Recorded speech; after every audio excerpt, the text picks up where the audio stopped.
Memindahkan istana raja. Baginda Raja baru saja membaca kitab tentang kehebatan Raja Sulaiman yang mampu memerintahkan para jin untuk memindahkan singgasana Ratu Bilqis di dekat istananya. Baginda tiba-tiba merasa tertarik. Hatinya mulai tergelitik untuk melakukan hal yang sama. Mendadak beliau ingin istananya dipindahkan ke atas gunung agar bisa lebih leluasa menikmati pemandangan di sekitar. Dan bukankah hal itu tidak mustahil bisa dilakukan karena ada Abu Nawas yang amat cerdik di negerinya. Tanpa membuang waktu, Abu Nawas segera dipanggil untuk menghadap Baginda Raja Harun al-Rasyid. Setelah Abu Nawas dihadapkan, Raja pun berkata kepada Abu Nawas, "Abu Nawas, engkau harus memindahkan istanaku ke atas gunung agar aku lebih leluasa melihat negeriku," kata Baginda sambil melirik reaksi Abu Nawas. Abu Nawas tidak langsung menjawab, ia berpikir sejenak hingga keningnya berkerut. Tidak mungkin menolak perintah Baginda kecuali kalau memang ingin dihukum. Akhirnya Abu Nawas terpaksa menyanggupi proyek raksasa itu. Ada satu lagi permintaan dari Baginda, yakni pekerjaan itu harus diselesaikan hanya dalam waktu sebulan. Abu Nawas pun pulang dengan hati yang bingung. Setiap malam ia hanya berteman dengan rembulan dan bintang-bintang. Hari-hari dilewatinya dengan kegundahan. Tak ada hari yang lebih berat dalam hidup Abu Nawas kecuali hari-hari itu. Tetapi pada hari ke-9 ia tidak lagi merasa gundah gulana. Keesokan harinya Abu Nawas menuju istana, menghadap Baginda untuk membahas pemindahan istana. Dengan senang hati Baginda Raja pun mendengarkan apa yang ingin dikatakan Abu Nawas. "Ampun tuanku, hamba datang ke sini hanya untuk mengajukan usul untuk memperlancar pekerjaan hamba nanti," kata Abu Nawas. "Apa usul itu?" tanya Baginda. "Hamba akan memindahkan istana Paduka yang mulia tepat pada hari raya Idul Kurban yang kebetulan hanya kurang 20 hari lagi," kata. "Hamba akan memindahkan istana Paduka yang mulia tepat pada hari raya Idul Kurban yang kebetulan hanya kurang 20 hari lagi," kata Abu Nawas. "Kalau hanya itu usulmu, baiklah," kata Baginda. "Satu lagi Baginda," Abu Nawas menambahkan. "Apa lagi?" tanya Baginda. "Hamba mohon Baginda menyembelih 10 ekor sapi yang gemuk untuk dibagikan langsung kepada para fakir miskin," kata Abu Nawas.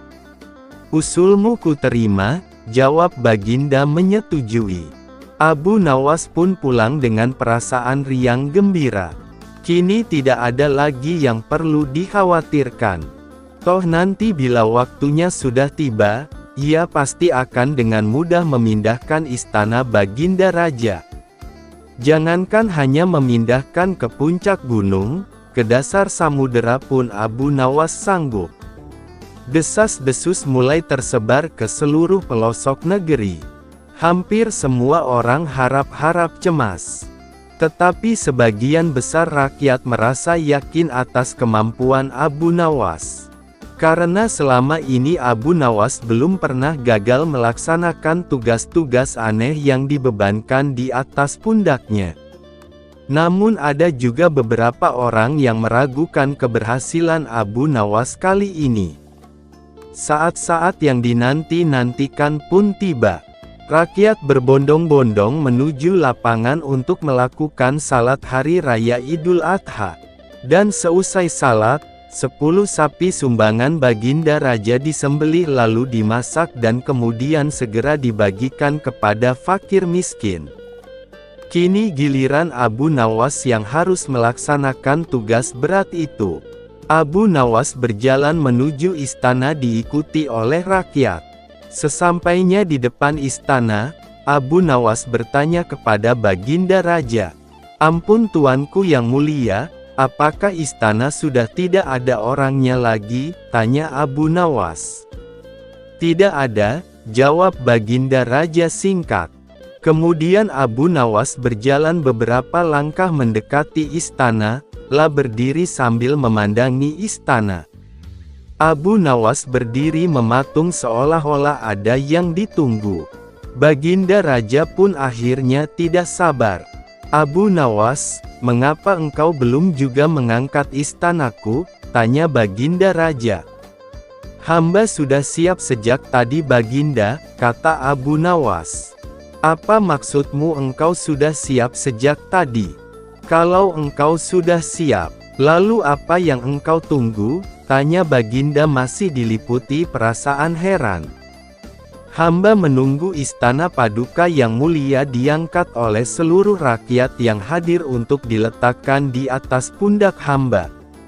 Setelah itu hamba tentu akan memindahkan istana paduka yang mulia ke atas gunung sesuai dengan perintah paduka," jawab Abu Nawas. Baginda Raja Harun al-Rasyid terpana. Beliau tidak menyangka Abu Nawas masih bisa terhindar dari hukumannya. Istana raja hancur karena lalat. Pada suatu hari Abu Nawas terlihat murung, hanya tertunduk lesu mendengarkan penuturan istrinya yang mengatakan kalau beberapa pekerja kerajaan atas titah Raja Harun membongkar rumahnya. Raja berdalih bahwa itu dilakukan karena bermimpi kalau di bawah rumahnya terpendam emas dan permata yang tak ternilai harganya. Namun setelah mereka terus-menerus menggali, ternyata emas dan permata tidak juga ditemukan. Parahnya, sang raja juga tidak mau meminta maaf atau mengganti rugi sedikit pun kepada Abu Nawas. Karena itulah Abu Nawas sakit hati dan memendam rasa dendam kepada perusak rumahnya. Lama Abu Nawas memeras otak, namun belum juga ia menemukan muslihat untuk membalas perbuatan Baginda. Makanan yang dihidangkan istrinya pun tidak dimakan karena nafsu makannya telah sirna. Keesokan harinya Abu Nawas melihat banyak lalat-lalat mulai menyerbu makanannya, yang sudah mulai basi. Begitu melihat lalat-lalat itu berterbangan, Abu Nawas tiba-tiba saja tertawa riang seolah mendapatkan ide. "Tolong ambilkan kain penutup untuk makananku dan sebatang besi," kata Abu Nawas kepada istrinya. Dengan wajah berseri-seri Abu Nawas berangkat menuju istana. Setiba di istana, Abu Nawas membungkuk memberi hormat kepada Raja Harun. Raja Harun terkejut atas kedatangan Abu Nawas di hadapan para menterinya. Raja Harun pun mempersilahkan Abu Nawas untuk menghadap. "Ampun tuanku, hamba menghadap tuanku Baginda hanya untuk mengadukan perlakuan tamu-tamu yang tidak diundang.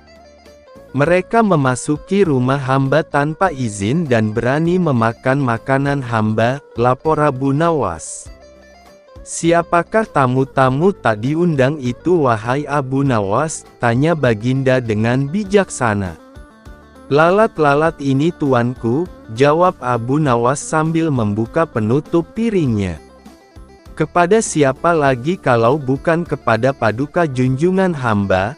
Hamba mengadukan perlakuan yang tidak adil ini," lanjut Abu Nawas. "Lalu, keadilan seperti apa yang engkau inginkan dariku?" tanya Baginda Raja penasaran.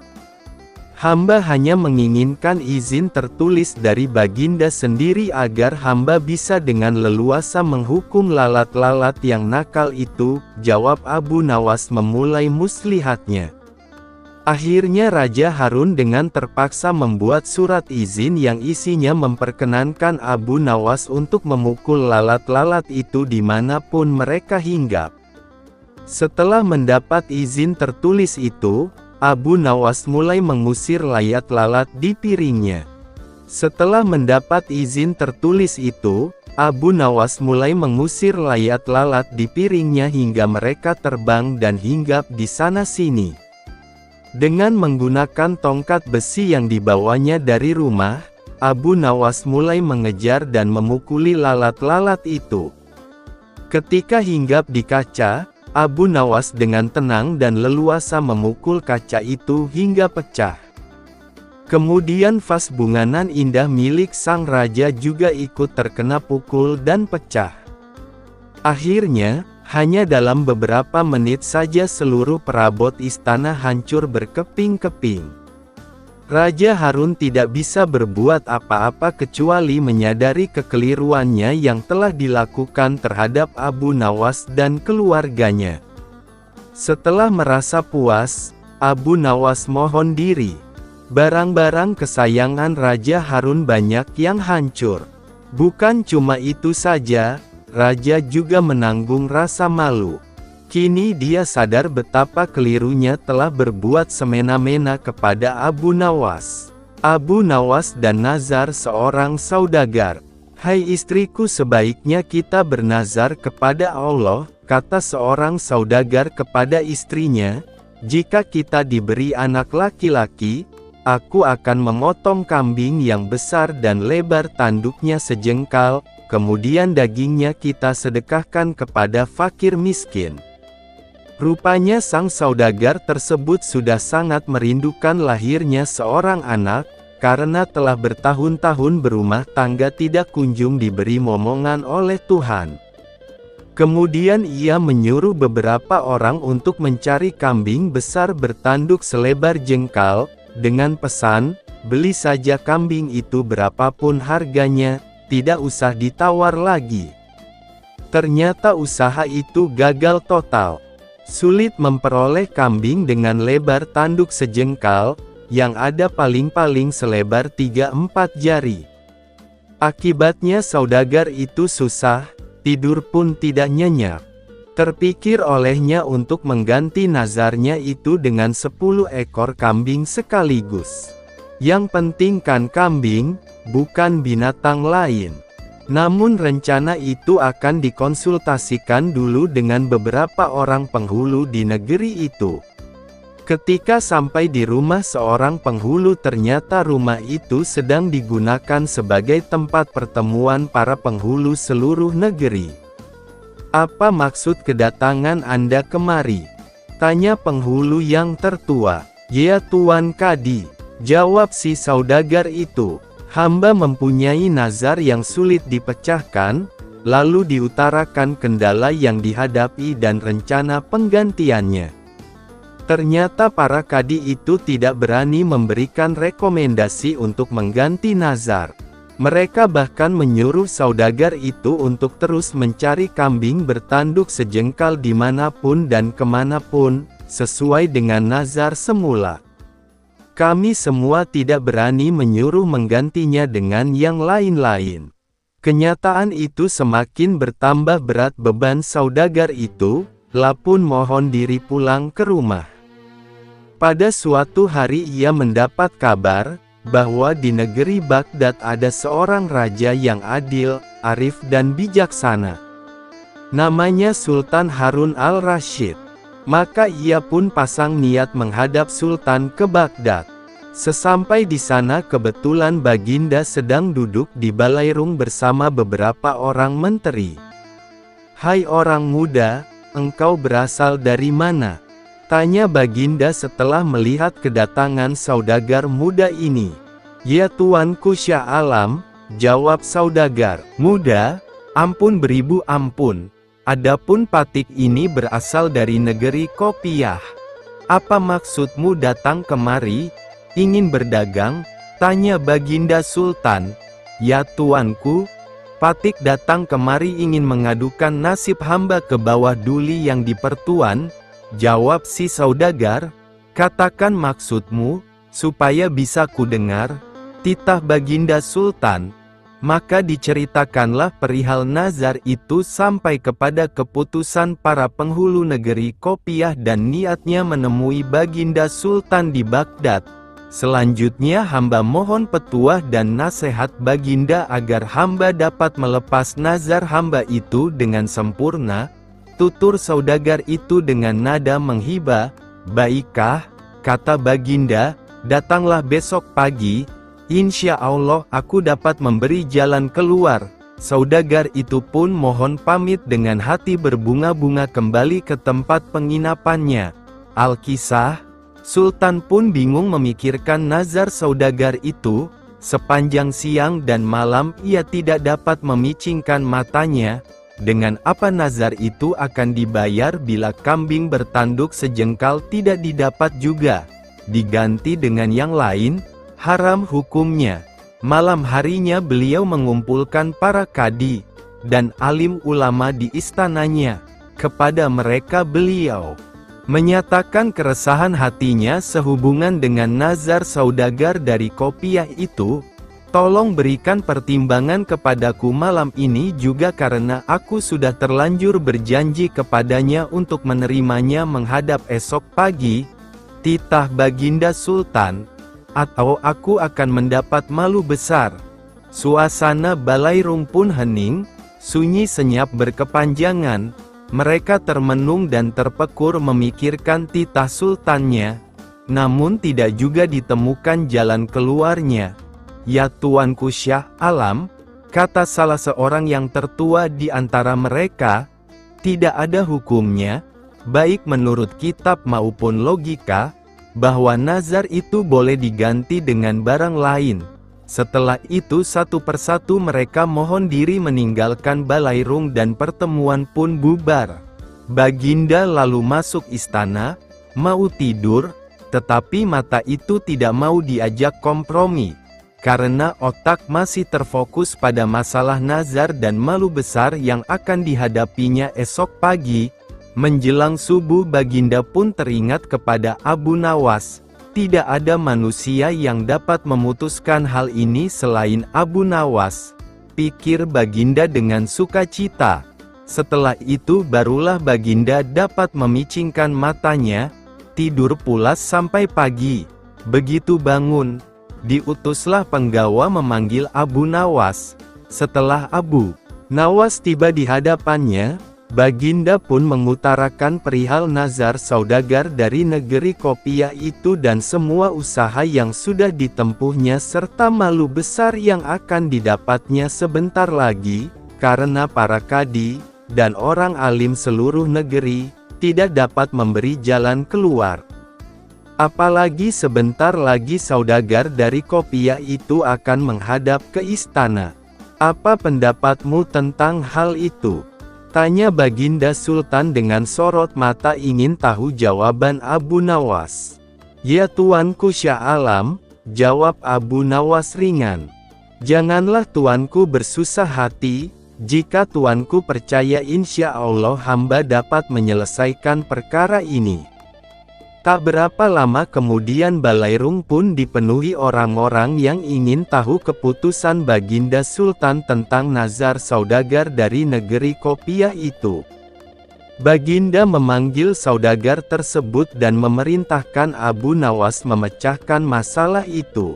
Hai saudagar, bawalah kemari anakmu, dan seekor kambing yang besar badannya, kata Abu Nawas.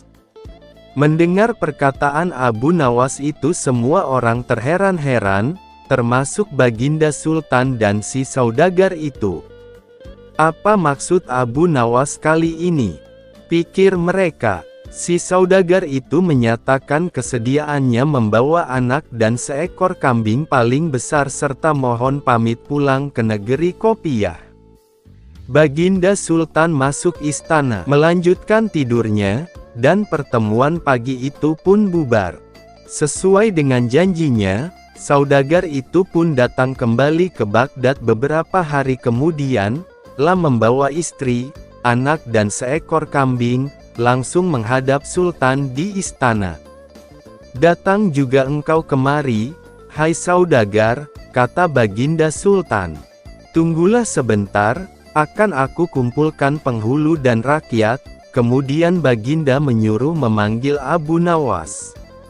Akan halnya Abu Nawas, Ketika mengetahui dijemput ke istana, ia pura-pura sakit. Baginda Sultan yang diberi tahu hal itu memaksa agar Abu Nawas dibawa dengan kereta kerajaan. Maka berangkatlah Abu Nawas ke istana dengan mengendarai kereta kencana yang ditarik 2 ekor kuda.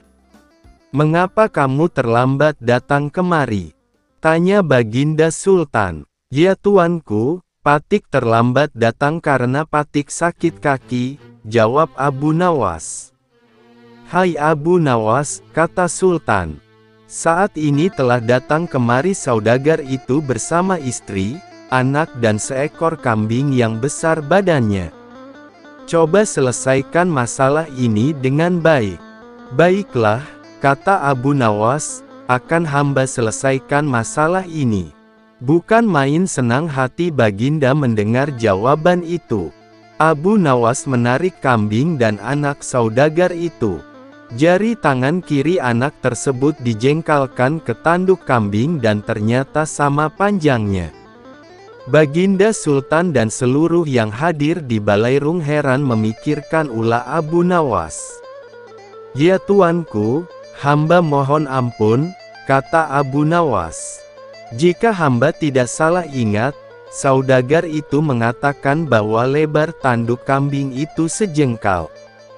Karena yang dinazarkan anak ini, jari anak inilah yang hamba jengkalkan ke tanduk kambing itu, dan ternyata pas benar. Jadi kambing ini boleh disembelih untuk membayar nazar. Itulah pendapat hamba. Jika salah, hamba serahkan keputusannya kepada Baginda dan semua orang yang hadir di sini."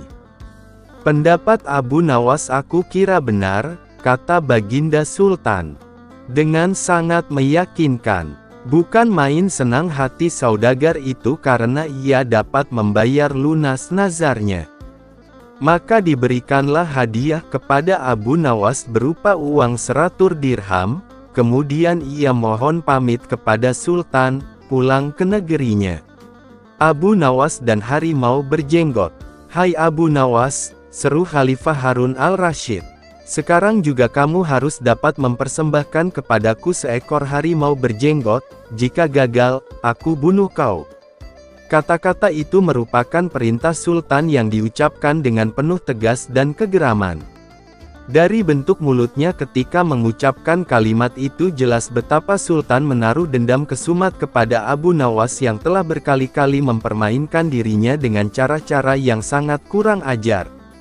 Perintah itu merupakan cara Baginda untuk dapat membunuh Abu Nawas. "Ya tuanku Syah Alam," jawab Abu Nawas, "semua perintah paduka akan hamba laksanakan, namun untuk yang satu ini hamba mohon waktu 8 hari. "Baik," kata Baginda. Al-Kisah, pulanglah Abu Nawas ke rumah.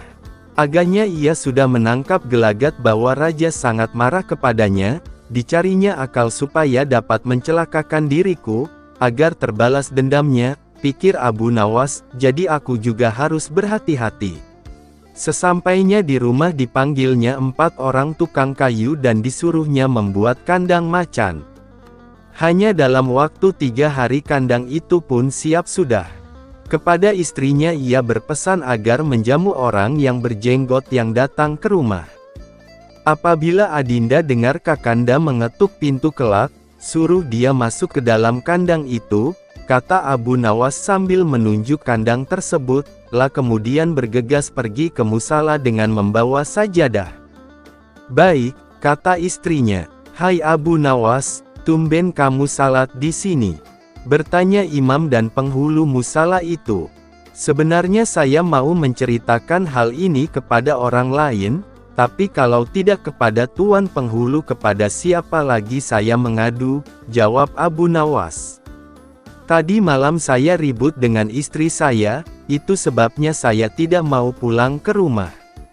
"Pucuk dicinta, ulam tiba," pikir penghulu itu. "Kubiarkan Abu Nawas tidur di sini dan aku pergi ke rumah Abu Nawas menemui istrinya, sudah lama aku menaruh hati kepada perempuan cantik itu." "Hai Abu Nawas," kata si penghulu, "bolehkah aku menyelesaikan perselisihan dengan istrimu itu?" "Silakan," jawab Abu Nawas. "Hamba sangat berterima kasih atas kebaikan hati Tuan."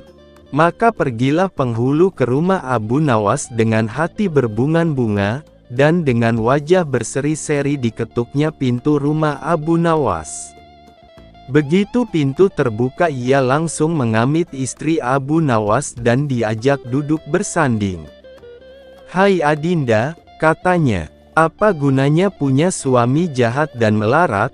Lagi pula Abu Nawas hidupnya tak karuan. Lebih baik kamu jadi istriku, kamu dapat hidup senang dan tidak kekurangan suatu apa." "Baiklah kalau keinginan Tuan demikian," jawab istri Abu Awas. Tak berapa lama kemudian terdengar pintu diketuk orang. Ketukan itu membuat penghulu belingsatan. "Kemana aku harus bersembunyi?" ia bertanya kepada nyonya rumah. "Tuan penghulu," jawab istri Abu Nawas, "silakan bersembunyi di dalam kandang itu." Ia lalu menunjuk kandang yang terletak di dalam kamar Abu Nawas.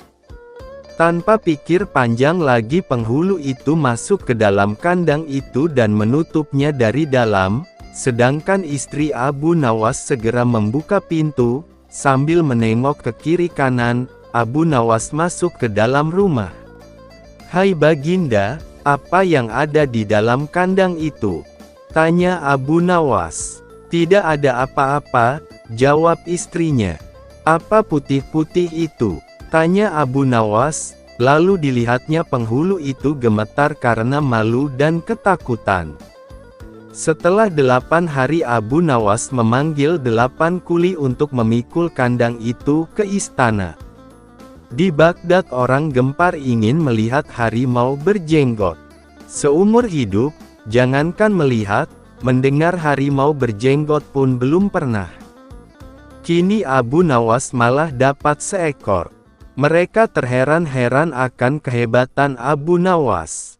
Tetapi begitu dilihat penghulu di dalam kandang, mereka tidak bisa bilang apa-apa selain mengiringi kandang itu sampai ke istana hingga menjadi arak-arakan yang panjang.